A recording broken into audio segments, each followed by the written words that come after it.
सुरुवात करूया. चरक निदान स्थानाच्या या सगळ्या सिरीज मध्ये आपण 6व्या अध्यायापर्यंत आलेलो आहोत, शोष निदानापर्यंत. यापूर्वी तुम्ही ज्वर, रक्तपित्त, गुल्म, कुष्ठ आदी निदान ऐकली असतील. त्यामध्ये रक्तपित्त निदानाच्या संदर्भामध्ये गलगली सरांनी एक मोठं विवेचन आहे, पहिले 20-25 मिनिटं जे आहेत त्यामध्ये निदान स्थानाचं प्रयोजन काय आणि निदान स्थानामध्ये अशा पद्धतीने व्याधींचं वर्णन का केलेलं आहे. म्हणजे एवढे व्याधी असताना सुद्धा किंवा आता जे आविष्कृततम व्याधी आपल्याला समाजात दिसतात, आपण बघतो, निदान करतो, या सगळ्याचा निदानात्मक विचार 8च अध्यायांमध्ये कसा, याबद्दल ते पहिले 20-25 मिनिटं अतिशय सुंदर आहेत. आणि मुळात चरकाला काय सांगायचंय, म्हणजे या निदान स्थानामध्ये 8च अध्याय घेऊन कशा पद्धतीची विचारसरणी आपली बनवायची आहे. म्हणजे खरं तर संहितांमधले हे अध्यायांची रचना ही रेडीमेड तुम्हाला काय रेडी रेकनर सारखं हे निदान, ही चिकित्सा, काय हे रूप, हे पूर्वरूप, हे संप्राप्ती असं न सांगता अशा पद्धतीने व्याधींच्या बद्दल विचार केला जाऊ शकतो.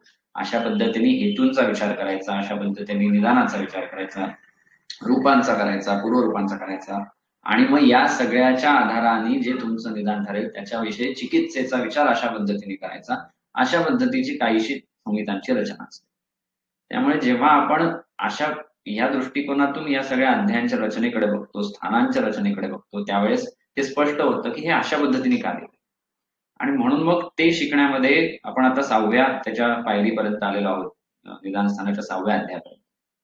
त्यात सर म्हणतात की शोष म्हणजे ज्वराच्या निदानाचं काय महत्व आहे, ज्वराची संप्राप्ती, ज्वर कशाचं सॅम्पल आहे, कुठल्या प्रकारच्या संप्राप्तीचा कसा विचार करायचा याचं ते एक उदाहरण आहे. किंवा गुल्मामध्ये काय आहे की दोष प्राधान्य असलेल्या संप्राप्ती, किंवा प्रमेहामध्ये अंशांश विकल्प असणारे विकल्प संप्राप्तीचं उदाहरण म्हणजे प्रमेह.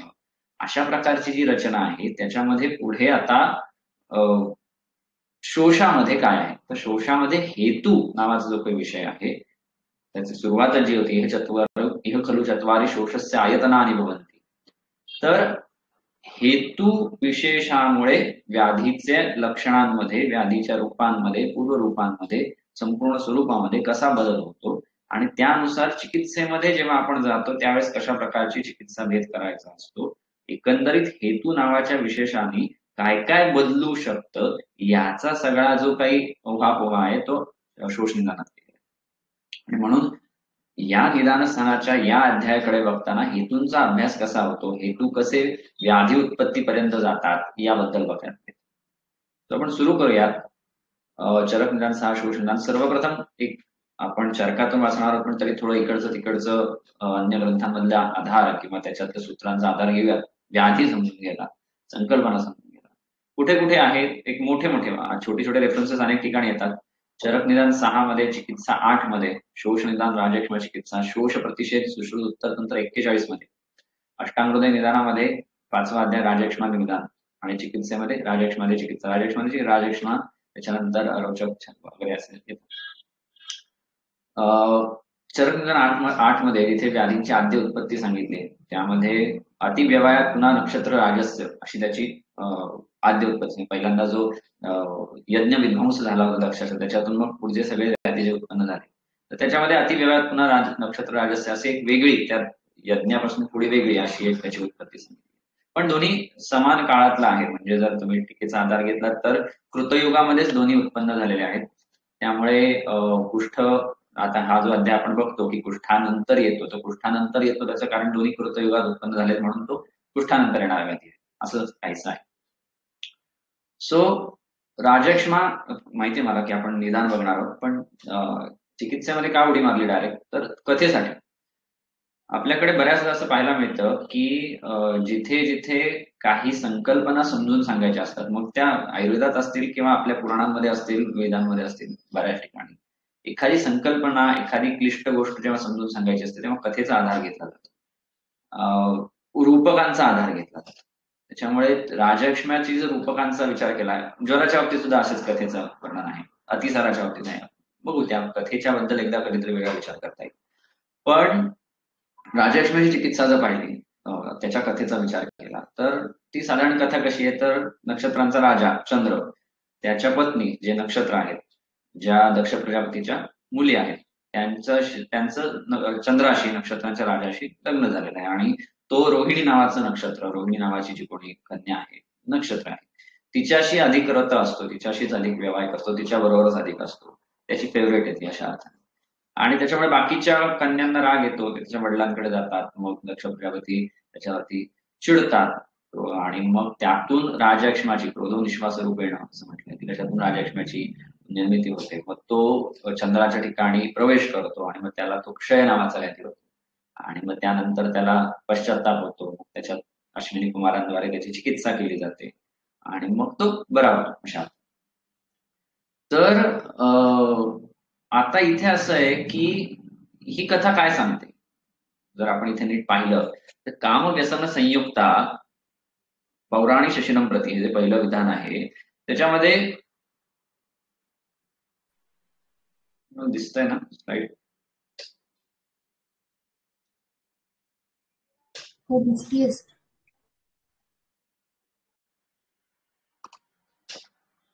कामव्यसन संयुक्ता पौराणी शशिनम प्रती.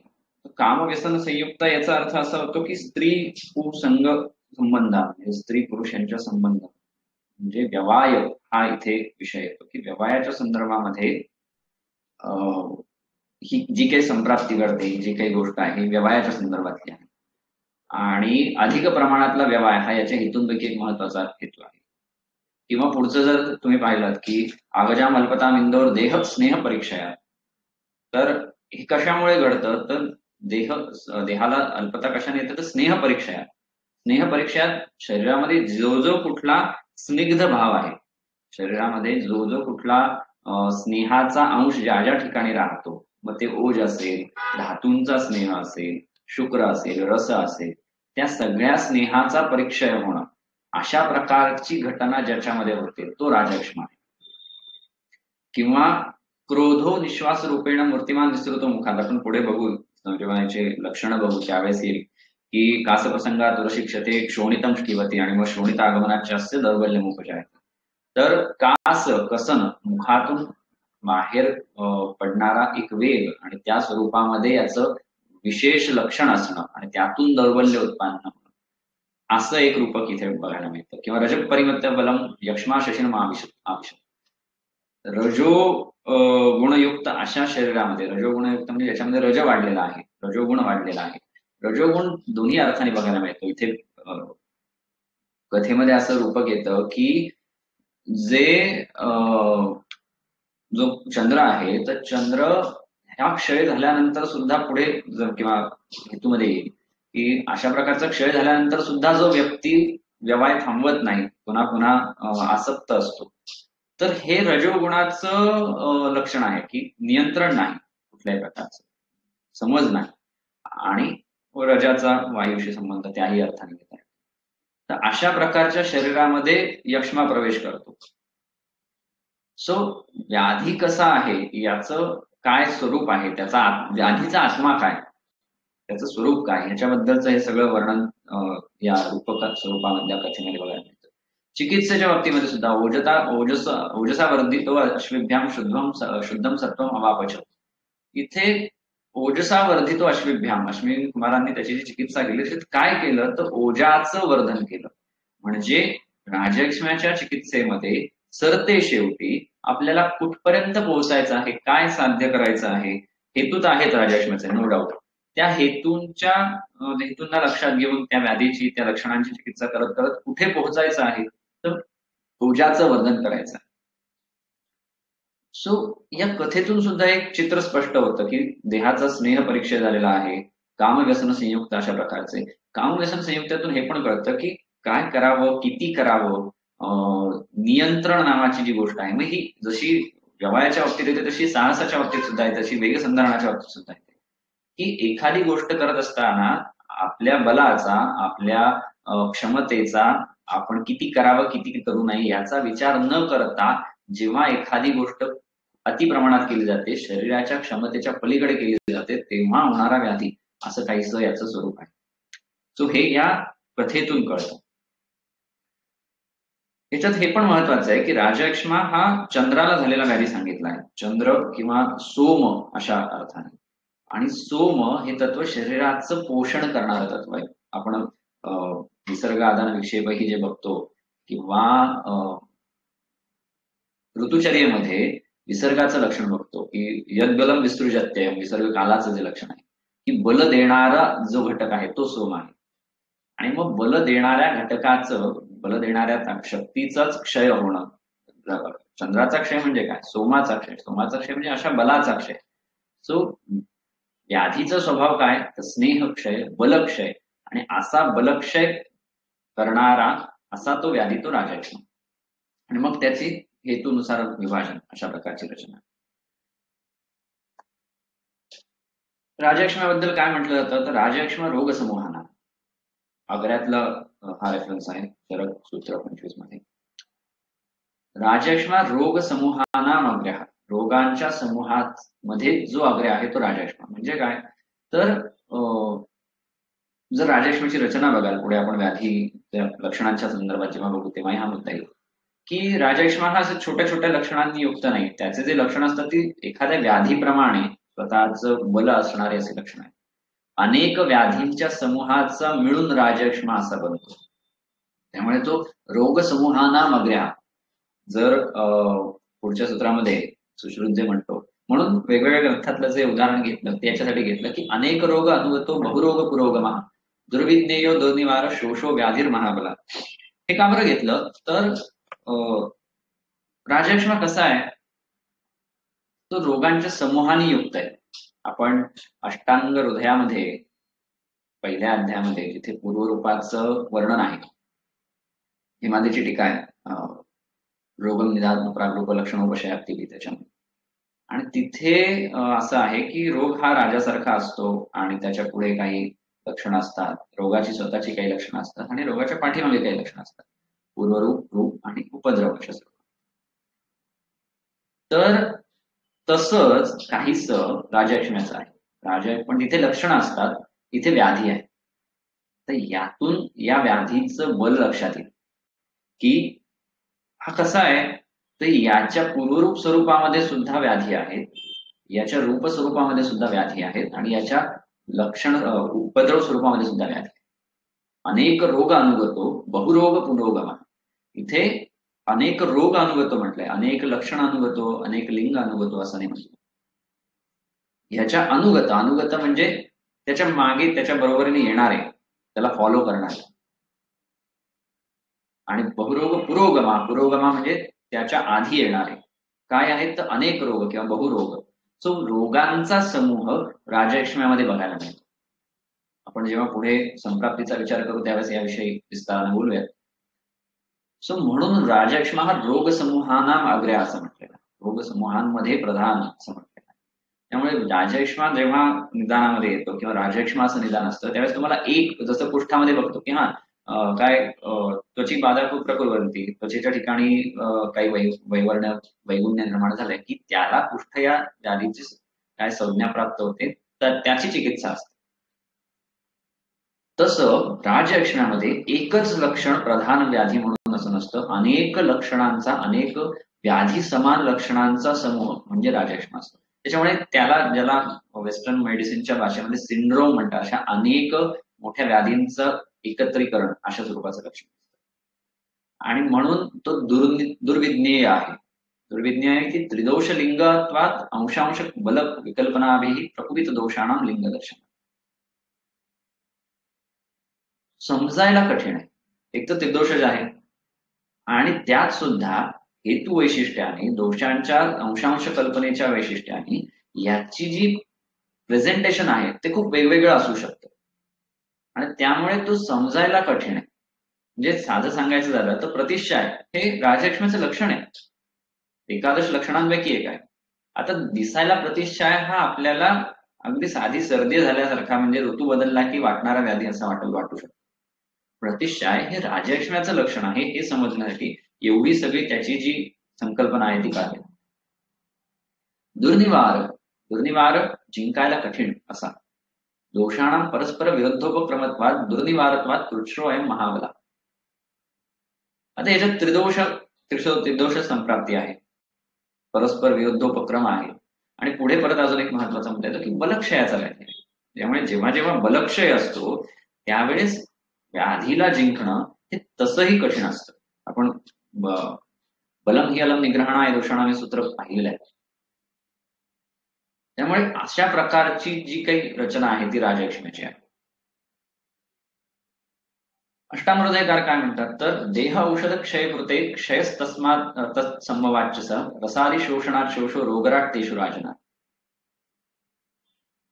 राजलक्ष्मी हा व्याधी कसा आहे तर देह औषध क्षयकृते, देह औषध क्षय.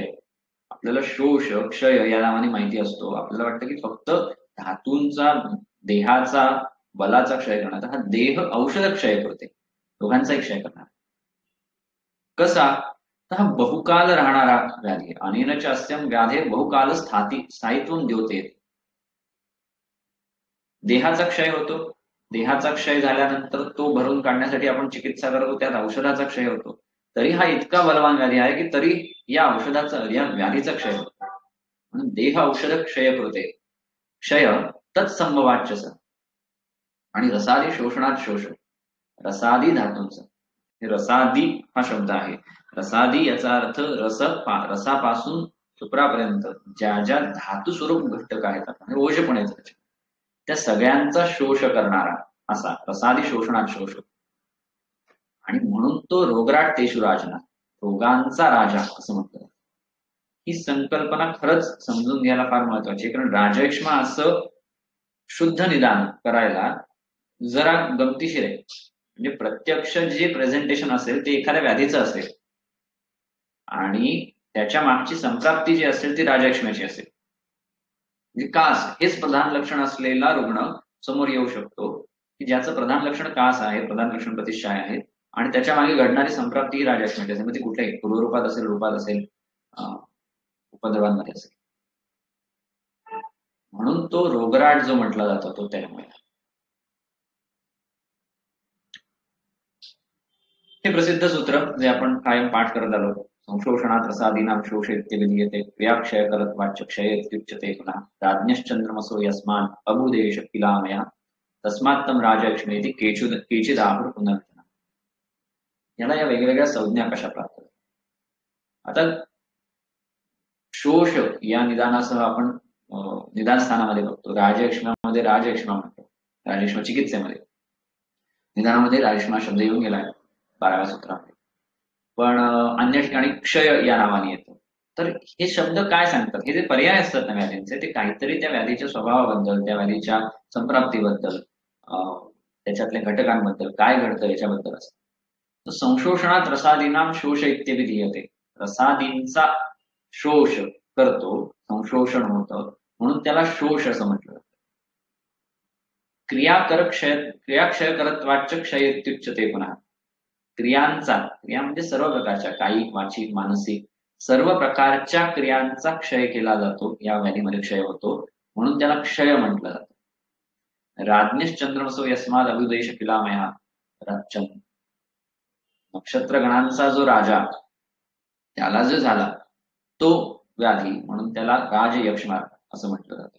ते दोन्ही आहे, राजाला झालेला यक्ष्मा आणि यक्ष्म्यांचा राजा. यक्ष्मा हा रोगाचा पर्याय, त्यामुळे रोगा समूहराट असं जे म्हटलं जातं किंवा रोग समूहानाम असं जे म्हणतात जातं. रोगांचा राजा म्हणून राजयक्ष्मा किंवा चंद्र जो नक्षत्रांचा राजा आहे त्याला झालेला यक्ष्मा, त्याला झालेला व्याधी म्हणून राजयक्ष्मा. अशा दोन्ही अर्थाने राजयक्ष्मा ह्या शब्दाची व्युत्पत्ती सांगता येते. दोन्ही अर्थाने आपल्याला एक ठराविक अर्थ सांगतो.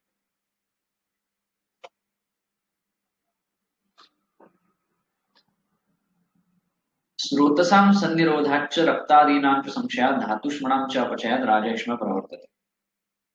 इथे बऱ्यापैकी सुश्रुत म्हणा, वाघभट म्हणा, चरकाच्या चिकित्सा स्थानातलं सूत्र, अजून निदानातलं एकही सूत्र पाहिलं. पण त्याची उद्देश असा आहे की एक पूर्वपीठिका तयार करायची. राजयक्ष्मा निदान जेव्हा शोष निदान जेव्हा आपण वाचायला सुरुवात करू त्यावेळेस एकंदरीत कुठल्या विषयाला आपण काय दृष्टिकोनातून या सगळ्याकडे बघतो हे माहिती असेल ना, आपल्याला काय उद्देशाने शिकायचं आहे, तर म्हणजे सगळं समजायला सोपं जातं. तर स्रोतसाम संनिरोधाच रक्तादीनांच संशयात धातुष्मणांच अपचयात राजयक्ष्मा प्रवर्तते. तिन्ही ठिकाणी चकार आहे, च समुच्चयासाठी असतो. त्यामुळे हे काही एकमेकांचे ऑप्शन्स नाहीये. स्रोतसांच्या संनिरोधामुळे किंवा रक्तादींच्या संशयामुळे किंवा धातुष्मणाच्या अपचयामुळे असं नाही. त्या स्रोतसांच्या संनिरोधामुळे व रक्तादींच्या संशयामुळे व धातुष्मणाच्या अपचयामुळे राजयक्ष्मा प्रवर्तते.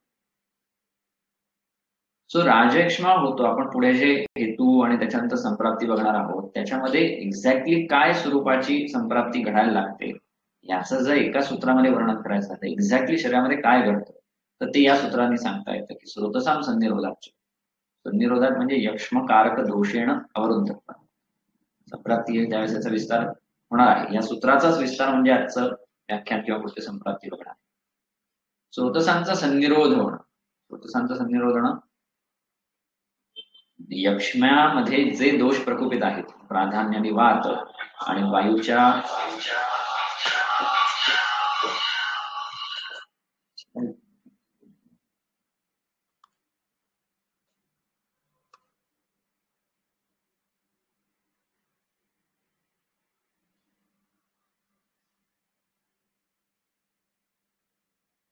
स्रोतसाम संनिरोधाच रक्तादीनांच्या संशयात धातुष्मणांच्या अपचयात. तर स्रोतसाम संनिरोधात म्हणजे यक्ष्म्याचे जे दोष असतात, म्हणजे आपण बघतो की वाताचा प्रकोप होतो आणि तो पित्ताला कफाला घेऊन शरीरभर विहरण करतो. तर या दोषांनी स्रोतसांची मुख अवरुद्ध केल्यानं रक्तादीनांच्या संशयात, रक्तादी जे धातू आहेत त्यांचा संशय कशामुळे होणार तर तो ऑब्व्हियसली स्रोतसांचा संनिरोध झाला. कसं आहे की रसादी धातूंचं पोषण होत असतं, सतत होत असतं आणि त्या पोषणाच्या संदर्भामध्ये कुठल्या कारणाने अडसर आला, कुठल्या कारणाने अडथळा आला तर मग अर्थात जे पोषण होणं ते थांबेल आणि पोषण थांबलं की त्या धातूंचा क्षय. मग ते पोषण थांबण्यासाठी, तो क्षय होण्यासाठी काय काय होऊ शकतं. तर कुठल्याही गोष्टीची एक साधारण संकल्पना आपण लक्षात घेऊ की एखाद्या गोष्टीचं शोष कधी होईल. समजा काय एखादं गाव आहे, त्या गावामध्ये काही निधी येत राहतो, म्हणजे सरकार काहीतरी निधी पाठवतं त्या गावाच्या विकासासाठी. पण आपण बघायला गेलो ते गाव अतिशय बकाल आहे, तिथे काहीच सुविधा नाही, शाळा नाही, हॉस्पिटल नाही. आणि हे जे काही आहे हे कशाने होतंय तर कुठून तरी तो जो निधी येतो आहे, कुठून तरी ते जे सगळं पैसा येतो आहे तो कुठेतरी अडलाय, कुठेतरी अवरोध झालाय. मग तो कशा कशाने होऊ शकतो तर ज्या मार्गाने येतोय, तो ज्या चॅनल थ्रू येतोय त्या चॅनलमध्ये कोणीतरी ते अडवलाय त्याच्याने होऊ शकतो. किंवा अजून काय होऊ शकतं की जिथे तो वापरला जाणार आहे त्या गावामध्ये आलाय पण तिथे प्रचंड प्रमाणामध्ये, म्हणजे त्या गावामध्ये पैसा पोहोचतो पण त्या गावाचा खर्चच खूप आहे. तिथे काय रस्ते बांधले जातात पण दर पावसाळ्यात ते वाहून जातात, पूल बांधला तर दर पावसाळ्यात वाहून जातो. अशा प्रकारचं जर काही होत असेल, अशा प्रकारची जर काही त्रुटी होत असेल तरी सुद्धा तो क्षय होईल. किंवा जे लोक तो पैसा वाटप करणार आहेत, जे ते डिस्ट्रीब्यूट करणार आहेत तेच जागेवर नाही, पैसा आलाय थोडासा पुरवला गेला, थोडासा पुरवला नाही गेला तरी त्या गावामध्ये पैसा मिळणार नाही. सो स्रोतसांचा संनिरोध म्हणजे कुठेतरी त्या चॅनलमध्येच अडथळा असणं, वापरला अधिक जाणं रक्तादीनांच्या संशयात आणि धातुष्मणांच्या अपचयात. धातुष्मा काय करतो तर धातुष्मा हा म्हणजे धात्वाग्नी, आपण धात्वाग्नी स्वस्थानस्थस्य कायाग्नी अंशा धातुष्मता पाहिले. तर धातू जेव्हा निर्माण होतात त्यावेळेस आहार रसाकडून पोषक जो अंश आहे तो त्याच्याकडून धातूंची उत्पत्ती करणं हे धात्वाग्नीचं कार्य आहे. एवढं आपल्याला माहिती आहे, पहिल्या वर्षापासून ते शिकत आलेलो आहोत. मग जेव्हा तोच अग्नी अपचित होतो, अपचित हा शब्द सुद्धा खूप महत्वाचा आहे. अग्नी मान्य पण नाही म्हटलंय, नाश पण नाही म्हटलं. धातुष्मणांचे अपचय, अपचय उपचय या दोन्ही शब्दांची जर तुम्ही छटा लक्षात घ्या तर ती बलाशी संबंधित आहे. म्हणजे धातुष्म्याचं बलच कमी झालेलं असतं. आता पुढे हे चिकित्सास्थान शिकताना येऊन जाईल की अग्नीचं बल हे धातूंच्या बलावर पण अवलंबून असतं. आणि पुरुषा पायवे धावंते रोगाश्च ग्रहणीगता वगैरे सूत्र जेव्हा वाचाल किंवा ते सूत्रस्थानात येऊन गेले तर धातूंचं बलही कमी असतं आणि धातुष्म्याचंही बल कमी झालेलं असतं. मग आणखीनच पुढच्या पोषणाचा जो काही मार्ग आहे, म्हणजे पुढचं जे पोषण आहे ते कमी होत जातं आणि त्याच्यातून राजयक्ष्मा प्रवर्तते, त्याच्यातून राजयक्ष्मा. सो आता इथून पुढे जे आपण बघणार आहोत, ज्या संप्राप्त्या बघणार आहोत, त्या सगळ्या कुठल्या दिशेने जाणार आहेत, त्याच्यामागे मध्ये काय शोधायचं आहे, त्या सगळ्याचा सारांश काय, सारांश आधी का पाहिजे सांगितला, तर हे एकदा समजलं ना तर पुढचं समजायला सोपं जाईल. म्हणजे माझ्या पुढे हा ऑप्शन होता की हे जे सूत्र आहे हे सुरुवातीला ठेवायचं का सगळ्यात शेवटी ठेवायचं, तर मी चूज सगळ्यात सुरुवातीला ठेवणं केलं.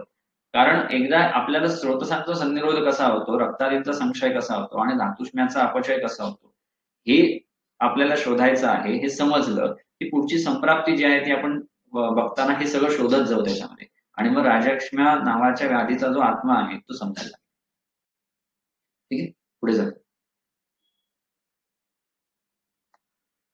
अथात शोषनिदानं व्याख्यास्यामः इति अस्माः भगवानात्रयः.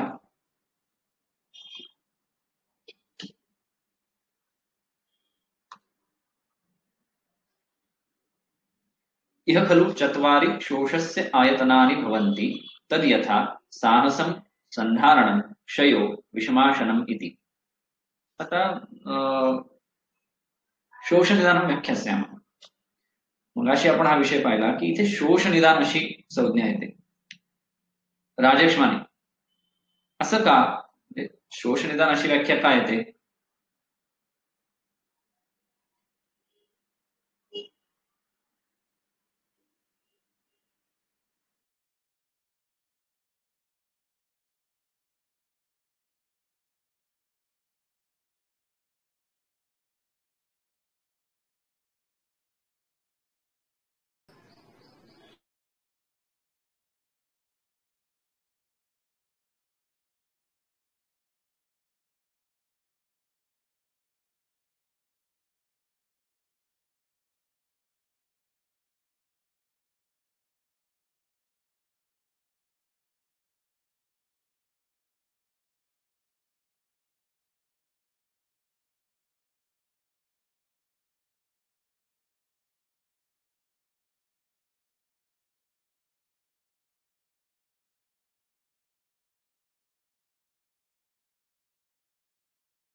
Hello, sir.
ठीक आहे.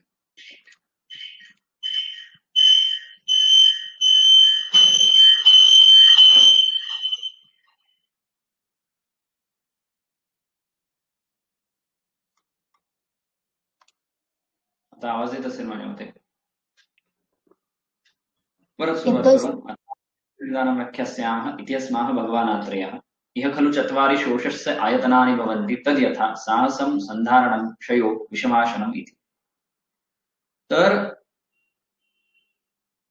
आता इथे शोषनिदान असा शब्द वापरलेला आहे. शोषनिदान याचा अर्थ राजक्ष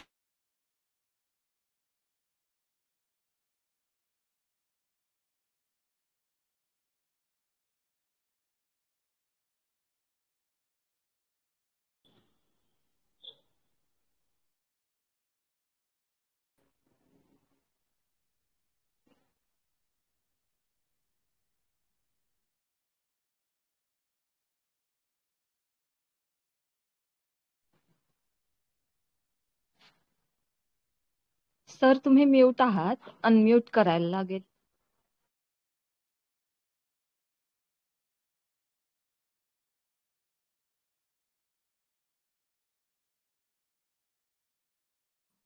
हा, आता आवाज येतोय? हो सर. आणि स्लाइड दिसते व्यवस्थित? हो.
काहीतरी टेक्निकल इश्यू वाटतं. तो मध्ये जर काही प्रॉब्लेम आला तर मला सांगा. हो सर. ठीक आहे, आपण सुरू करूयात परत. अथा शोषनिदानं व्याख्यास्यामः. शोषाच्या बाबतीमध्ये इथे शोष हा शब्द वापरलेला आहे, त्यामुळे शोष हा शब्द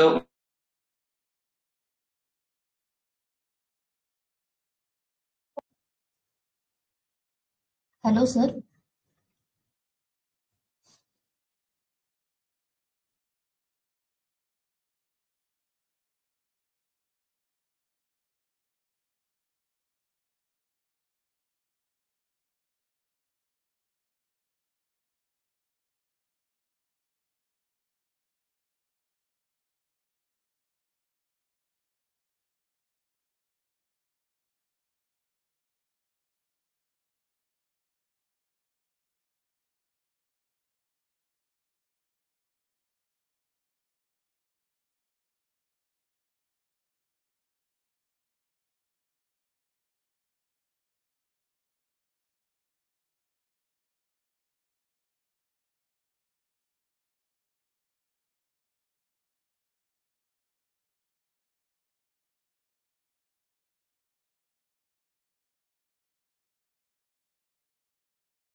हा सर, प्रेझेंटेशन दिसतंय तुमचं.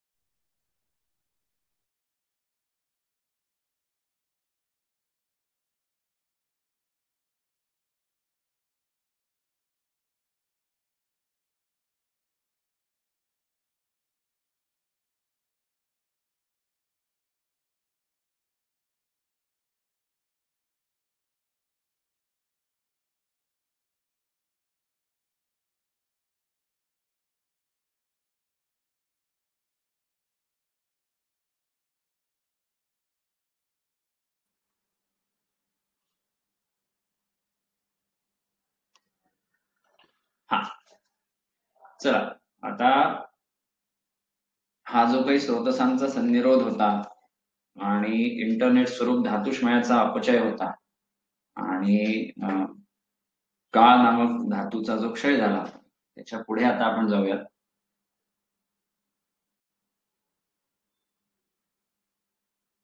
आता शोषनिदानं व्याख्यास्यामः. माझ्या मते तिसऱ्यांदा का चौथ्यांदा आपण हे सूत्र बघतो आहोत. इतिहास माह भगवानातया इह खलु चत्वारि शोषस्य आयतनानि भवन्ति तद् यथा साहसं संधारणं क्षयो विषमाशनम् इति. तर शोष या शब्दाचा जो अर्थ आहे की या व्याधीमध्ये काय घडतं तर शोषाची संप्राप्ती घडते. साहस, संधारण, क्षय, विषमाशन हे जे हेतू आहेत, ज्या हेतूंच्या अभ्यासाचा प्रधान हा अध्याय आहे, त्यांच्यानी फायनली घडणारं काय आहे तर शोष आहे. धातूंचा शोष आहे, स्नेहाचा शोष आहे. आणि या अनुषंगाने म्हणून इथे निदान स्थानामध्ये जेव्हा की व्याधीची कन्सेप्ट सांगायची आहे, शोष नावाचं जे काही शरीरामध्ये घडतं त्या शोषाची कन्सेप्ट सांगायची म्हणून इथे स्पेसिफिकली शोष निदान असं नाव दिलेलं आहे. जेव्हा की चिकित्सेमध्ये राजयक्ष्मा, कारण व्याधींचा समूह, व्याधींचा यक्ष्मा तो राजयक्ष्मा आणि व्याधींचा समूह म्हणून जे काही आहे त्याच्या बाबतीमध्ये राजयक्ष्मा, व्याधींचा राजा अशा अर्थाने तिकडे ते नाव आहे. जेव्हा शोषाच्या आयतनाबद्दल पाहिलं त्यावेळेस लक्षात येतं की अयथा बलमनाम व प्राणप्ररोधिनाम वेगसंधारणम अनारोग्यकारणाम स्त्रीषु अतिप्रसंग शोषकरणाम शोक शोषणाम किंवा विषमाशन अग्निवैषम्यकरणाम ही काही अग्र्य सूत्रस्थानामध्ये सापडली, जी आता आपण जे आयतन बघतो आहोत त्या आयतनांशी निगडित आहे. अयथा बलमारंभ जे आता आपल्या बलापेक्षा अधिक गोष्टी करण्याचा प्रयत्न करणं हे प्राणाचा उपरोध करणार आहे. याच्यातून कळतं की ही जी साहसाची संप्राप्ती घडणार आहे ती प्राणाशी संबंधित घडणार आहे वगैरे वगैरे. वेग संधारण हे अनारोग्य करणार आहे. आपण वेग संधारणाबद्दल नवेगंधारणी अध्यायामध्ये विस्ताराने पाहिलेलं आहे. स्त्रीषु अतिप्रसंग आणि शोक हे शोषणानाम, शोषकरणाम किंवा शोषणानाम असे वगैरे सापडतात. म्हणजे आणि या दोघांच्याही छटा असलेली संप्राप्ती क्षय शोष जो आहे किंवा क्षय या हेतूनी शोष जो निर्माण होतो त्याच्या संदर्भामध्ये या दोन्हीच्या छटा बघायला मिळतात. आणि विषमाशन अग्निवैषम्य कारण, विषमाशन काय आहे तर अग्नीचं वैषम्य निर्माण करणार आहे, अग्नी विषम करणार आहे. याच्याही संदर्भामध्ये आपण मात्रा शिथे वगैरे अध्यायामध्ये पाहिलेलं आहे. सो इथे काय आहे तर इह खलु चत्वारि शोषस्य आयतनानि, आयतन हा हेतूचा पर्याय आणि इथे हेतूंच्या अन्य पर्यायांपेक्षा आयतन हाच पर्याय निवडण्याच्या मागे सुद्धा काही एक महत्व आहे. निमित्त हेत्वायतन प्रत्योत्थान कारण निदान माही पर्याय हे असं जे माधव निदानामध्ये सूत्र आहे त्याची जी टीका आहे मधुकोशकाराची त्याच्यामध्ये आहे की आयतनचे स्थान आहे. असा जेव्हा एखाद्या गोष्टीचा स्थान निर्देश करायचा असतो तेव्हा आयतन हा शब्द वापरला. मग शोषाचं आयतन, शोषाचं स्थान, शोष कुठे राहतो म्हणजे संपूर्ण धातूंचा शोष होणं ही जर एक कन्सेप्ट असेल तर ती कुठे राहते, असं काय आहे की ज्याच्यामुळे शोष होतो तर ते साहस आहे, ते संधारण आहे, ते क्षय आहे, ते विषमाशन आहे. त्याच्यामुळे इथे आयतन या शब्दाला सुद्धा महत्व आहे. साहस, आता साहस एकच साहस नसतं ना. आपण कुष्ठाच्या, ज्वराच्या, रक्तपित्ताच्या या आधीच्या प्रमेयाआधी जे संप्राप्त्या पाहिल्या त्याच्यामध्ये असं होतं की हेतूंची एक लिस्ट दिलेली आहे. त्या हेतूंच्या लिस्टमध्ये अमुक अमुक प्रकारचा हेतू सेवन केला की अमुक अमुक दोष प्रकोप अमुक अमुक व्याधी होतो, अशा प्रकारची एक त्या विवक्षित स्पेसिफिक हेतूचं वर्णन आहे. इथे साहस, मग साहसामध्ये जे काही येईल ते संधारण, वेग संधारणामध्ये ज्या कुठल्या वेगाचं संधारण येईल, क्षय म्हणजे धातूंचा प्रत्यक्ष क्षय करणारी जी काही कारणं असतील, विषमाशन म्हणजे आहाराचं विषमाशनाची व्याख्या आपल्याला माहिती आहे. तर विषम असा आहार, विषमाशन याच्यामध्ये जे काही येईल त्या सगळ्याला शोषाचा हेतू मानला आहे. इथे हेतू समुच्चय आहे.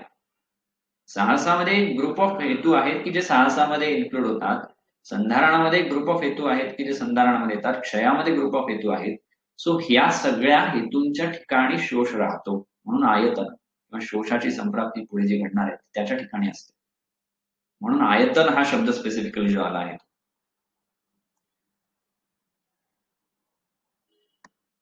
तत्र साहसम शोषस्य आयतनम इति यदुक्तम तदनुव्याख्यास्यामः. आता आपण प्रत्यक्ष शोष निदानातल्या या संप्राप्त्यांना सुरुवात करू. यातील सुरुवात. तत्र साहसम शोषस्य आयतनम इति यदुक्तम. शोषाचं साहस हे जे आयतन म्हटलं आहे, असं जे म्हटलं आहे, तद अनुव्याख्यास्यामः ते मी आता सांगतो. यदा पुरुषो दुर्बलो हि सन बलवता सह विगृह्णाति अतिमहता वा धनुषा व्यायच्छति जल्पति वा अतिमात्रम वा भारम उद्वहति अप्सु वा प्लवते च अतिदूरम उत्सादन पदाघातने वा अतिप्रगाढम आसेवते अतिप्रकृष्टं वा आत्मानं द्रुतम् अभिपतति अभिहन्यते वा अन्यद्वा किंचित एवं विधम विषममात्रं वा व्यायामजातम् आरभते तस्य अतिमात्रेण कर्मणो उरः क्षण्यते. इथे आपण त्या सगळ्या सूत्राला एक विराम देऊ आणि सगळं सूत्र परत बघू. खूप मोठं सूत्र आहे, तुकड्या तुकड्याने समजून घेऊया. तर काय होतं, तर साहस हे शोषाचं जे स्थान सांगितलं आहे, आयतन सांगितलं आहे, ते समजून घ्यायचं. साहस म्हणजे काय अशा अर्थाने साहसाची व्याख्या खाली छोट्या अक्षरामध्ये दिलेली आहे. सहसा आत्मशक्ती अनालोच्य क्रियत इति साहसम तत्तु गजाभिमुख धावनाति. याचा रेफरन्स एक होमवर्क म्हणून शोधून ठेवा, जर कोणाला सहज आठवत असेल तर उत्तमच. की सहसा आत्मशक्ती अनालोच्य, स्वतःच्या शक्तीला अनालोच्य न बघता, सहसा म्हणजे अचानक, सहसा या शब्दाचा अर्थ एकदम अशा अर्थाने असं जी काही क्रिया केली जाते, मग ती कायिक वाचिक मानसिक तिन्ही प्रकारची असेल ना. साहस तिन्ही याच्यातले येतं. त्याच्यामध्ये आपण कायिक वाचिक मानसिक तिन्ही प्रकारच्या साहसांचा हेतू म्हणून इथे वर्णन आहे. अशा प्रकारची जी कुठली क्रिया आहे त्याला साहस असं म्हणतात. मग त्याचे उदाहरण काय, यदा पुरुषो दुर्बलो ही सन बलवता सह विगृह्णाति. ही एक प्रीडिस्पोजिंग कंडिशन आहे. दुर्बलो ही पुरुषो, दुर्बल अशा पुरुषाने काय तर बलवता सह विगृह्णाति. विगृह्णाति ग्रह म्हणजे धरणं, विगृह्णाति भांडतो, धरतो, पकडतो, मारामारी करतो, युद्ध करतो अशा अर्थाने. कुठल्या पुरुषाने तर दुर्बल अशा पुरुषाने. आपल्याला म्हणजे हे सूत्र वाचल्यानंतर असा प्रश्न पडेल की बलवान व्यक्तीसह युद्ध केल्याने जर राजक्षमा होत असेल तर असे आपण कितीतरी उदाहरणं बघतो की वेगवेगळे काय रेसलर्स असतील, कुस्तीवीर असतील, असं सहज घडतं की. तर ती पहिली जी फॅक्टर आहे तो मात्र यदा पुरुषो दुर्बलो ही सन, किंवा जी साहसाची व्याख्या आहे की आत्मशक्ती मनालोच्य आणि सहसा अचानक अशा प्रकारची गोष्ट केली आणि ती वारंवार करत राहिले तर घडणारी ही संप्राप्ती आहे. यदा पुरुषो दुर्बलो ही सन बलवता सह विगृह्णाति, बलवानासह युद्ध करतो. अतिमहता वा धनुषा व्यायच्छति. धनुषा व्यायच्छति, धनुष्य व्यायच्छति म्हणजे धनुष्य ताणतो, धनुष्याला प्रत्यंचा लावतो, धनुष्याला घेऊन व्यायाम करतो. आता जिथे आपण व्यायामाची व्याख्या पाहिली होती वैद्यकीय सुभाषितामध्ये, तिथे व्यायामाचे जे प्रकार सांगितले त्याच्यामध्ये मग काय गदा फिरवणं, धनुष्य ताणणं वगैरे ही व्यायामाचे प्रकार सांगितले. जर वैद्यकीय सुभाषिताचं पाठांतर आठवत असेल तर लक्षात येईल. धनुष्याला प्रत्यंचा ताणणं हा एक प्रकारचा व्यायाम आहे आणि त्याला बऱ्यापैकी बल लागतं. म्हणजे जर तुम्ही महाभारतातले रामायणातले सीन आठवत असाल तर एका हातामध्ये धनुष्य असतं आणि दुसऱ्या हाताने त्याची प्रत्यंचा म्हणजे तिची दोरी असलेला प्रत्यंचा म्हणतात, ती ताणून दुसऱ्या कानापर्यंत नेली जाते.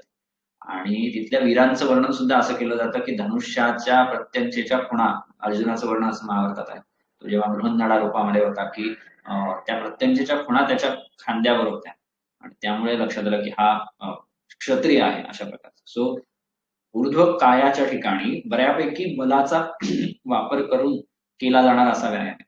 आणि ते सुद्धा कसं धनुष्य सांगितलं, अतिमहता, मोठं असं धनुष्य. म्हणजे आपण जे आता बघतो छोटस काय धनुष्यबाणाच्या स्पर्धेमध्ये तसं नाही, मोठं बलवान धनुष्य. तर अशा प्रकारच्या धनुष्याला ताणण्यासाठी सुद्धा बल लागतं. तसा प्रकारचा व्यायाम किंवा तशा प्रकारचं साहस करणं. जलपती वा अपि अतिमात्र. जलपती म्हणजे बोलणं.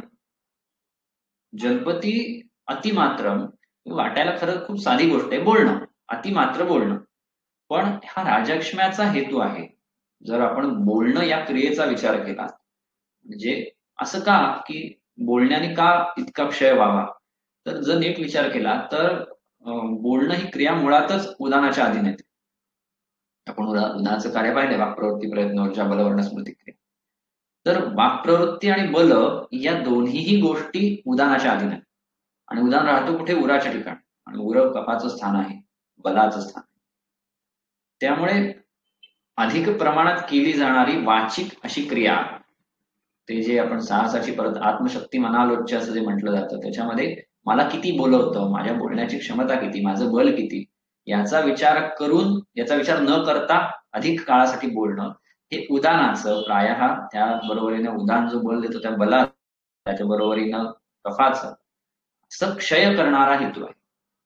तुम्ही जर बघाल भीमसेन जोशींच्या बाबतीत असं म्हटलं जातं की ते जेव्हा गायनाचा सराव करायचे त्यावेळेस ते खूप व्यायाम करायचा. आणि त्याच्यामध्ये असं आहे की व्यायाम केल्याने काय होतं किंवा गायकांनी व्यायाम का करावा, तर त्यांच्या आत्मचरित्रामध्ये एके ठिकाणी असं लिहिलं होतं, पुस्तक आहे त्यांच्या बाबतीत, की व्यायाम केल्याने गाण्याची ताकद येते, गाण्याची ताकद येते. दीर्घकाळ जो सराव करायचा असतो, म्हणजे तासन तास जो रियाज करायचा असतो, त्या रियाजासाठी जे बल लागतं, आता बोलणाऱ्या व्यक्तींना माहिती असेल की 1 तास 2 तास 3 तास बोललो की थकायला होतं. यांना 4-4 5-5 6-6 तास व्यायाम करायचा असतो. तर अशा प्रकारची जर ताकद टिकवायची असेल तर स्वतःच्या शरीराचं बलही तेवढं असावं लागतं. यदा पुरुषो दुर्बलो ही असं जे आहे ते जल्पाच्या सुद्धा म्हणजे बोलण्याच्या बाबतीत सुद्धा तसंच लागू. त्यामुळे जलपती वा अतिमात्रम, आणि असं आजकाल अनेक व्यवसायांमध्ये बघायला मिळतं की त्यांचा व्यवसायच बोलण्याच्या स्वरूपाचा असतो. म्हणजे उदाहरणार्थ प्राध्यापक झाले, शिक्षक झाले किंवा सतत ज्यांना भाषणं द्यावी लागतात अशी व्यक्ती झाले. नुसतं भाषण नाही तर मोठ्या समोर जेव्हा बोलायचं असतं तेव्हा बलाचा क्षय होतो.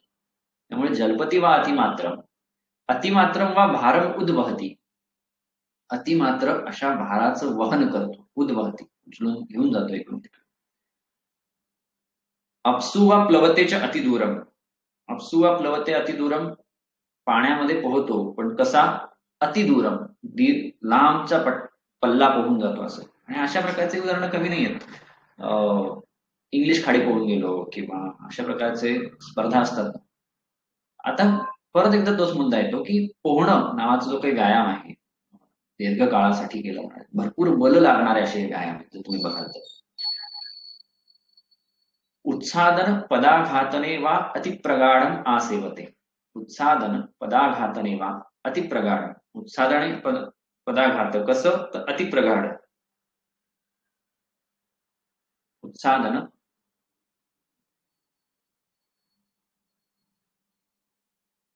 पदाघातन अतिप्रगाढ, अतिप्रगाढ म्हणजे खोलवर, भरपूर वापरलेलं, भरपूर प्रमाणात केलेलं अशा प्रकारचं. उत्सादन म्हणजे उद्वर्तन, उद्वर्तनाचं आपल्याला सूत्र माहिती आहे, उद्वर्तनम कफहरम मेधसा प्रविलापनम.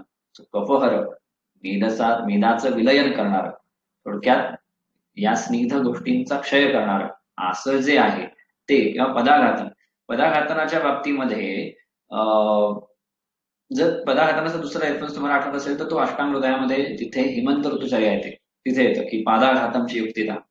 तर इथे हे समजून घेण्यासारखं आहे की तिथे जो ऋतू सुद्धा बल देणारा आहे, विसर्गाचा काळ आहे, अशा काळामध्ये केलं जाणारं ते कर्म आहे.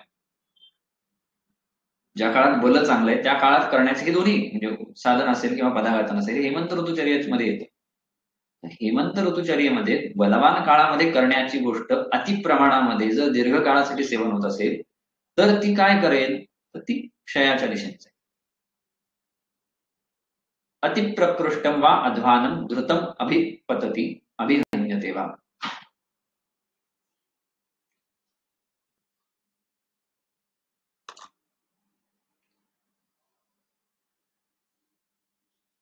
अतिप्रकृष्टम वा अध्वानम द्रुतम अभिपतती अभिहन्यते वा. आता अध्वानम म्हणजे अध्व म्हणजे चालणं, कसं, तर दूरवर चालणं आणि भराभरा चालणं, दीर्घ काळासाठी चालणं किंवा आघात. आता चालणं, भरपूर चालणं हा जो काही प्रकार आहे, हा काही, आता पूर्वीच्या काळी असं होतं की व्यक्तींना ऑप्शन नव्हते, दळणवळणाचे साधनं नव्हती, इकडून तिकडे पोहोचण्यासाठी वाहनांची तेवढी सोय नव्हती, त्यामुळे चालायचे लोक, मैलोन मैल चालायचे. नंतरच्या काळामध्ये आता असं जर आपण बघू तर काही व्यायामांच्या प्रकारांमध्ये हा हेतू सेवन होतो, अतिप्रकृष्ट अध्वान द्रुतम अभिपतती. मॅरेथॉन पळतात, 30 40 50 60 किलोमीटर 100 किलोमीटर चालत जातात नुसते. आता याच्यामध्ये असं आहे की तुम्ही व्यायामाच्या बाबतीमध्ये एक सूत्र आपण खूप आधी शिकलो होतो, शनैरंथा अर्था शनै पंथा व्यायामश्च शनै शनै, आठवलं ना. व्यायाम हा कसा असावा, तर हा हळूहळू वाढवत जावा आणि अर्धशक्त्या बलिवी स्निग्ध भोजिवी असं सांगितलंय. तर अर्धशक्ती आणि बलवान व्यक्तीने आणि स्निग्ध भोजन करणाऱ्या व्यक्तीने अर्धशक्ती व्यायाम करावा असं त्याचं काय निर्देश आहे. तर या सगळ्या ज्या कंडिशन्स आहेत त्याला बाजूला ठेवून अचानक जर अशा प्रकारचं दीर्घकाळ चालणं, खूप लांबवर चालणं, वेगानं चालणं असं झालं तर ही संप्राप्ती यक्ष्माच्या दिशेने जाते. आणि आणि हे व्यायामाच्या प्रकार, व्यायाम हा खूप मोठा विषय आहे की ज्याच्यामध्ये आत्ताच्या समाजामध्ये आपल्याला जे काही पाहायला मिळतं त्याच्यामध्ये ही जे नियम आपण बघतो ते किती बाजूला ठेवले जातात आणि कशा प्रकारचा व्यायाम केला जातो. आणि कालांतराने हे सगळं वेगवेगळ्या स्वरूपामध्ये राजयक्ष्माच्या संप्राप्तीला प्राप्त होतं. दिसताना परत तोच मगाचा मुद्दा की राजयक्ष्मा हा रोग समूह असल्यामुळे वेगळ्या कुठल्या तरी व्याधीच्या स्वरूपात दिसतं, पण संप्राप्ती ही अशीच होते. अतिप्रकृष्टं वा अध्वानं द्रुतम् अभिपतति अभिहन्यते वा अन्यद्वा किंचित एवं विधम विषमम अतिमात्रम वा व्यायाम जातम आरभते तस्य अतिमात्रेण कर्मणो पुरक्षण्यते. सो फायनली होतं का, ही सगळी उदाहरणं आहेत.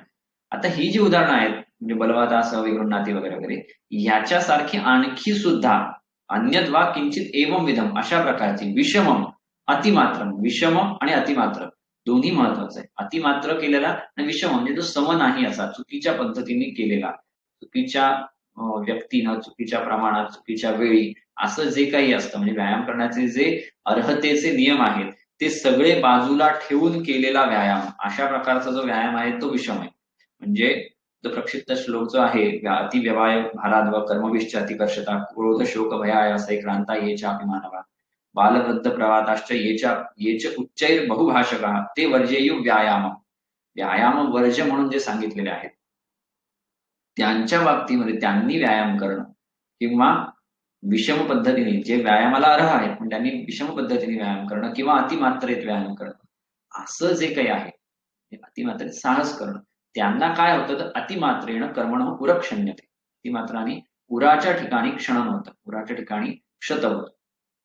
सो हे सगळं काही हेतू कुठे जातात ते उराच्या ठिकाणी. उराच्या ठिकाणीच का, तर मग अशी आपण जलपती वा अतिमात्रांच्या संदर्भात पाहिलं होतं की व्यायाम हा क्रिया आहे, कर्म आहे आणि ते वाताच्या अधीन आहे आणि वाताच्या अधीन असताना ते बलासह केलं जाणार आहे.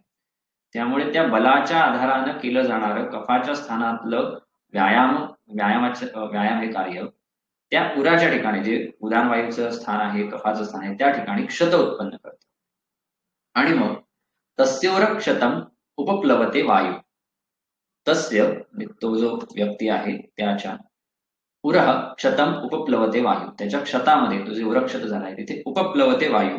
वायू काय करतो, उपप्लवते. उपप्लवते प्लवन म्हणजे पोहणं करतं, पण भरतो. एखाद्या भांड्यामध्ये पाणी सोडलं तर पाणी, ते भांड कसं पाण्याने भरतं तसं तिथे क्षत झाला, अवकाश निर्माण झाला शरीरामध्ये, तिथे पहिल्यांदा जर कुठली गोष्ट भरत असेल तर तो वायू.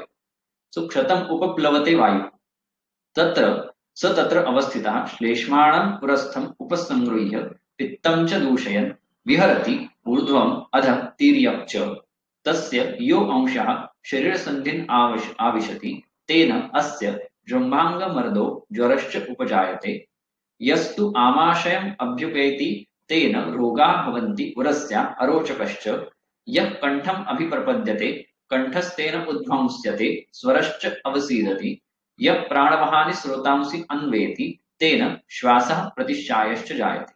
आता हे सूत्र बघू. आता इथे जो मुद्दा आहे तत्र अवस्थितः श्लेष्माणं उरस्थम उपसंगृह्य पित्तं च दूषयन् वगैरे जे आहे त्याच्या बाबतीमध्ये हे काय आहे तर आपण त्रिविध बोध्याच्या संदर्भात जे पाहिलं होतं की समुत्थान विशेषाश्च म्हणजे व्याधी किंवा स्थान संशयाच्या संदर्भामध्ये आपण षटक्रिया कालामध्ये बघतो की वायूचा उपप्लव झाला, ठीक आहे, आणि त्या वायूचा उपप्लव झाला, तिथे वायू भरला उरामध्ये आणि तसा तो जो वायू आहे तो तत्र अवस्थित म्हणजे त्या उरामध्ये असणारा वायू तत्र अवस्थित श्लेष्माण, तिथे असलेला श्लेष्मा आणि पित्त यांना घेऊन उपसंगृह्य पित्तमच दूषयन विहरती ऊर्ध्वम अधस्तिर्यक्ष, ऊर्ध्व अध तिर्यक दोषांच्या ज्या गती आहेत या तिन्ही गतींनी विहरण करतो. विहरण करून त्यांना घेऊन फिरतो, हातात हात घालून पित्ताला आणि कपाला घेऊन वायू फिरतो.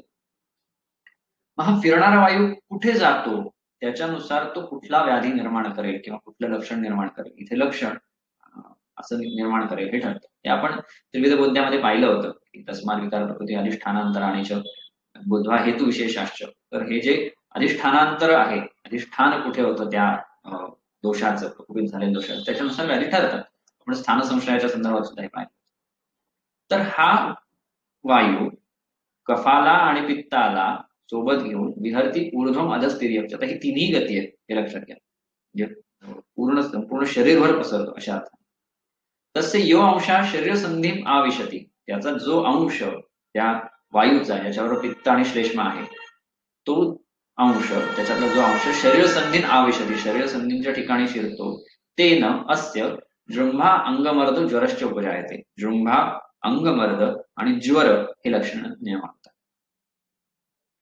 यस्तु आमाशयम अभ्युपेती, जो अंश आमाशयाच्या ठिकाणी जातो, तेन रोगा भवन्ति उरस्या अरोचकश्च. जो आमाशयाच्या ठिकाणी जातो त्याने रोगा भवन्ति उरस्या, उराचे म्हणजे याच्यामध्ये जर पाहिलं आपण टीकेमध्ये तर उरस्थम इति सॉरी उरस्या उरोगता रुद्र व शूलादया व्याधया. रुद्र व शूल आदी जे व्याधी आहेत, शूल आदी व्याधी आहेत ते होतात. आता इथे तो प्रश्न चक्रपाणी विचारतो की आमाशयात गेल्यानंतर उराचे व्याधी का होतात, तर त्याचं उरस्थम इति स्वभावात उरस्थम आमाशय गतेन च उरस्य रोग करण उरसो आमाशय अपि प्रत्यासन्नत्वात्, ते जवळ आहे. आमाशय आणि उर हे एकमेकांना लागून आहेत, त्यामुळे आमाशयात गेल्यानंतर उरस्थ व्याधी आणि मुळातच संप्राप्ती जी घडते या ठिकाणी ती उरापासून सुरुवात होते. तत्र अवस्थिता श्लेष्माणम उरस्थम असं आहे. आणि अरोचकश्च यः कंठम अभिप्रपद्यते कंठस्थेन उद्ध्वंस्यते स्वरश्च अवसीदते. त्याचा जो अंश कंठामध्ये जातो, कंठाच्या ठिकाणी अभिप्रपद्यते, कंठस्थेन उद्ध्वंस्यते, कंठाचा उद्ध्वंस त्याच्या ठिकाणी क्षण होतं, आणि स्वरश्च अवसीदती, स्वराचा अवसीदती साध होतो, गळतो, अवसाद होतो. स्वर भेद नाही, भेद वेगळी गोष्ट आहे, साध वेगळी गोष्ट आहे. भेद म्हणजे फाटल्यासारखा होतो, इथे स्वर अवसाद झालेला आहे, स्वर गळून गेलेला आहे, बल कमी झालेलं आहे त्या स्वराचं अशा अर्थाने. य प्राणभ आणि स्रोतांशी अन्वेती, जो प्राणभ स्रोताच्या ठिकाणी जातो, ते न श्वास प्रतिशायश्च जायते, आणि श्वास आणि प्रतिशाय ही लक्षण निर्माण होतात. सो आतापर्यंत आपण पाहिलं की अमुक अमुक लक्ष कारण होती, मग काय दुर्बलेसह विगृह्णाती वगैरे, त्यांनी काय झालं तर उरामध्ये क्षणन झालं, त्या क्षणनामध्ये वायूचं उपप्लवन झालं, वायू तिथे भरला, आणि मग तो वायू श्लेष्म्याला आणि पित्ताला सोबत घेऊन विहरती ऊर्ध्व मधस्थिर्यम, संपूर्ण शरीरावर फिरायला लागला, आणि त्याच्यातला जो अंश ज्या ज्या ठिकाणी जातो त्या त्या ठिकाणी ते लक्षणं निर्माण होतात. आता मगापासून आपण जे बघत होतो की शोषामध्ये असं मग म्हटलं आपण की व्याधी समूह दिसतो, तर जसं आता आपण इथे आहे की जो शरीर संधींमध्ये गेला तर काय होतं, तर जृंभा अंगमर्द ज्वर या व्याधीचं स्वरूप दिसायला लागतं, किंवा हे व्याधी दिसायला लागतात. किंवा खाली पाहिलं तर आमाशयामध्ये गेल्यानंतर अरोचक आणि उरस्य आदी रुद्र व शूल वगैरे व्याधी दिसायला लागतात. स्वरसाद हा व्याधी दिसायला लागतो, प्रतिशाय प्राणभास चांगले दिसायला लागतो, ज्याची चिकित्सा पुढे आपल्याला चिकित्सा स्थानामध्ये बघायला. य शिरसी अवतिष्ठते शिरस्तेन उपहन्यते, जो शिरामध्ये जातो त्याचा जो अंश म्हणजे त्या वायू विथ कफ आणि पित्त या सगळ्या जोडगोडीचा अंश जो शिरसी अवतिष्ठते शिरस्तेन उपहन्यते, आणि शिराचे व्याधी होतात. तत क्षणनाच्चैव पुरसो विषमगतित्वाच्च वायोः कंठस्य च उद्ध्वंसनात् कासः सततम् अस्य संजायते, स कास प्रसंगात पुरसीक्षते शोणितं शिवति शोणित आगमनाच्च अस्य दौर्बल्यम उपजायते. सो आता ही जी आतापर्यंतची सगळी स्टोरी आपण पाहिली त्याच्याने होतं काय, तर ततः हे इथपर्यंत सगळं जे झालं, क्षणनाच्चैव उरसो, उराच्या ठिकाणी क्षणन झाल्याने, विषमगतित्वाच्च वायोः विषमगतीत वायूच्या विषमगतीमुळे, कंठस्य च उद्ध्वंसनात कंठाच्या उद्ध्वंसनामुळे त्याच्या ठिकाणी क्षत झाल्यामुळे काय होतंय, तर कासः सततम अस्य संजायते, त्याला सतत असा कास निर्माण होतो. ही कासाची 3 कारणं दिली आहेत. क्षणनाच्चैव उरसो, उराच्या ठिकाणी क्षणन झाल्यामुळे, अशीच काहीशी गोष्ट आपल्याला क्षतज कासामध्ये बघायला मिळते. क्षत होतो आणि त्या क्षतातून कास निर्माण. कासात संजायते क्षया असं सूत्र आपल्याला माहिती आहे, ते कसं, तर ते असं क्षणनाच्चैव उरसो, उराच्या ठिकाणी क्षणन क्षत झाल्यामुळे. दुसरं विषमगतित्वाच्च वायो, वायूची विषमगती असल्यामुळे. वायूची विषमगती कशी, तर वायू ऊर्ध्व अधः तिर्यक अशा तिन्ही गतीने फिरतोय ना. वायूच्या बाबतीमध्ये असं आहे की वायूला स्वतःची एक स्पेसिफिक गती आहे, एक दिशा आहे, आणि ती दिशा बदलून वायूने जाणं म्हणजे सुद्धा विषमगती असते. त्यामुळे हा असा विहरण करणारा वायू हा विषमगतीवाला वायू आहे. आणि कंठस्थ्यचे उद्वंसनात, कंठाच्या ठिकाणी उद्वंसन, मगाशी आपण जे पाहिलं आधीच्या सूत्रामध्ये, तर यानं सततम कास सततम अस्य संज्ञा आहे, त्याला सतत कास निर्माण होतो. आता कंडिशन काय, पुराला क्षत झालाय, वायू विषमगतीतला आहे, कंठाच्या ठिकाणी उद्ध्वंस झालेला आहे, कंठाला काय कंठाच्या ठिकाणी अधिष्ठान आहे, आणि अशा परिस्थितीमध्ये कास आहे. सो स कास प्रसंगात उरसी क्षते शोणितम ठेवती. कास प्रसंग आहे, सतत कास आहे आणि उराच्या ठिकाणी क्षत आहे म्हटल्यानंतर त्या क्षतासह कास असताना शोणितम ठेवती, त्या कासासह शोणिताचं ठेवण होतं, शोणित बाहेर पडायला. आता हे तर आपल्याला माहितीये की शोणिताचं स्ठीवन नावाची गोष्ट काय आहे, साक्षात धातू आहे, जीवन कर्म करणारा धातू आहे. त्यामुळे शोणित आगमनाच्या दौर्बल्य उपजायते, या शोणित आगमनामुळे इथे दौर्बल्य निर्माण होतं. सो ही जी संप्राप्ती आपण सगळी पाहिली, इथे आता पहिल्यांदा दौर्बल्य शोषाचं जे लक्षण आहे ते इथे उत्पन्न झालं. एवं एते साहस प्रभवाः साहसिकम उपद्रवाः स्पृशन्ति ततः स उपशोषणैः उपद्रवैः उपद्रुतः शनैः शनैः उपशिष्यति. सो आता इथे ती शोष नावाची संप्राप्ती ती पूर्ण होते. एवं येते साहस प्रभावाः साहसिकम उपद्रवाः स्पृशन्ति. याला कोण स्पर्श करतात, तर साहस प्रभाव, साहसातून निर्माण झालेले साहसिकम असे जे उपद्रव, उपद्रव म्हणजे खरं हे लक्षण व्याधी जे आहे सांगितलेले ते उपद्रवाः स्पृशन्ति ततः स उपशोषणैः एतैः, संधी व्यवस्थित बघूयात, उपशोषणैः एतैः उपद्रवैः उपद्रुताः, उपशोषण करणाऱ्या अशा उपद्रवांनी उपद्रवित झालेला कोण, तो व्यक्ती. उपशोषण करणारे उपद्रव, ज्यांचा स्वभावच शोषण करण्याचा आहे असे उपद्रव, म्हणजे ही लक्षणं जी आपण पाहिली ती, त्यांनी उपद्रुत, ते ज्यांच्यामध्ये आहेत त्याच्याने जो उपद्रवित झालेला आहे त्यांच्यामध्ये ते स्थित आहेत असा तो व्यक्ती शनैः शनैः उपशिष्यति, हळूहळू हळूहळू शोषण त्याचं होत. सो ही साहस राजयक्ष्माचं आहे त्याची संप्राप्ती. आपण कुठून सुरुवात केली आणि कुठपर्यंत पोहोचलो, इथून पासून सुरुवात केली, दोषांची काय स्थिती असते ते पाहिली, दोष कुठल्या स्थानामध्ये अधिष्ठानांच्या ठिकाणी गेल्यानंतर काय लक्षण निर्माण होतात ते पाहिलं, त्यांनी शोष नावाचे म्हणजे दौर्बल्य का उत्पन्न होईल ते पाहिलं, आणि त्याच्यानंतर मग शोष कसा होतो हे लक्षात. सो ही अशी चालणारी संप्राप्ती, ही एका दिवसात घडणारी संप्राप्ती नाही. राजयक्ष्मा आज मी गेलो आणि 50 किलोमीटर पळून आलो, उद्या मला राजयक्ष्मा झाला असं नाही होत. शनैः शनैः उपशिष्यति अशा प्रकारचं. त्यामुळे मला असं वाटतं की साहस राजयक्ष्म्याबद्दल समजलं असेल. तर अर्थात आपण निदानस्थानात आहोत, निदानस्थानामध्ये ही वैशिष्ट्य आहे प्रत्येक अध्यायामध्ये की त्या त्या व्याधीच्या संदर्भातलं काहीतरी एक सूत्र असं दिलेलं असतं. तस्मात पुरुषो मतिमान बलम आत्मनः समीक्ष तद अनुरूपाणी कर्माणी आरभेत करतो. हे सगळं का सांगितलं, ही सगळी जी संप्राप्ती सांगितली ती का सांगितली हे विसरू नका की आपलं स्वस्तस्य स्वास्थ्य रक्षण हे पहिलं काय उद्दिष्ट आहे. तस्मात पुरुषो मतिमान बलम आत्मनः समीक्ष तद अनुरूपाणी कर्माणी आरभेत करतो. बल समाधानम शरीरम शरीर मूलश्च पुरुष इति.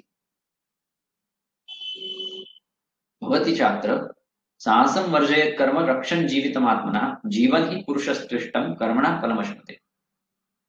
तस्मात म्हणून पुरुषाने काय करावं, पुरुषो मतिमान, मतिमान पुरुषाने बलम आत्मनः समीक्ष, आत्मनः स्वतःच, बलम समीक्ष बघून, समीक्षा करून म्हणजे माझं बल किती आहे, मला काय झेपेल, मला किती झेपेल याचा विचार करून तद अनुरूपाणी त्याच्या अनुरूप अशा, अनुरूप म्हणजे त्याला योग्य अशा कर्माणी आरभेत करतो, कर्म करायला सुरुवात करावी.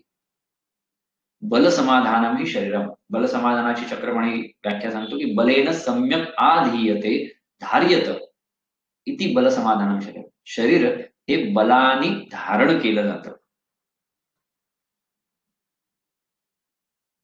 बलाधिष्ठानम आरोग्यम तदर्थोयम क्रियाक्रमः. बलाधिष्ठानम आरोग्यम तदर्थोयम क्रियाक्रमः असं सूत्र आपल्याला माहिती आहे जगातलं.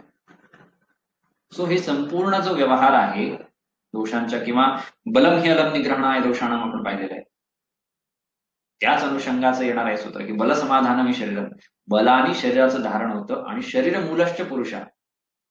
इथे पुरुष हा जो शब्द आहे हा जरा व्यापक आहे, हा त्या आत्म्याशी संबंधित आहे, संयोग पुरुषाशी संबंधित आहे.